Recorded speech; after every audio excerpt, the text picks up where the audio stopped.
Hello বন্ধুরা, এখন আমি পপকর্ন করবো। এই যে সাদা তেল দিলাম কড়াইয়ে, সাদা তেল দিলাম। এই যে কড়াইটা গরম হয়ে গেল। গরম হওয়ার পর এটা আমি পপকর্নের এটা ঢেলে দিলাম। ঠিক আছে, এবার নাড়াচাড়া করবো। নাড়াচাড়া করে এবার নাড়াচাড়া করতে করতে এটা যেন একটু হয়ে গেলে পরে তবে ঢেকে দিতে হবে।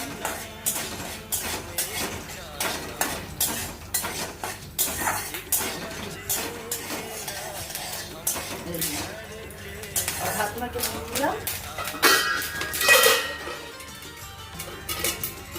এই যে ঢাকনা দিয়ে দিলাম। এবার পপকর্ন হচ্ছে, পপকর্ন ফুটছে। এবার পপকর্ন ফুটে আবার কেটে দিলাম। এবার কিছুক্ষণ পর এটা হয়ে যাবে। এবার ঢাকনাটা খুললাম। ঠিক আছে, পপকর্ন হয়ে গেল। এরপর বাটার দিলাম। দেখো, বাটার দিয়ে নাড়াতে হবে। ঠিক আছে, বাটার আর নুন দিতে হবে। নুন দিলাম, দিয়ে এবার ভালো করে নাড়াতে হবে। বাটার দিলে একটু টেস্ট হয় ভালো, সেই জন্য বাটারটা দিলাম।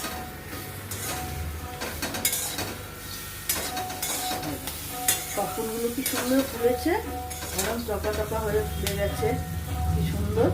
এরকমভাবেই করবে সকালে। আর লাস্টে বাটারটা দিলে বেশি টেস্ট হয়, বাটার আর নুন দিয়ে। এরপর আমি এই ভিডিওটা এখানেই শেষ করলাম।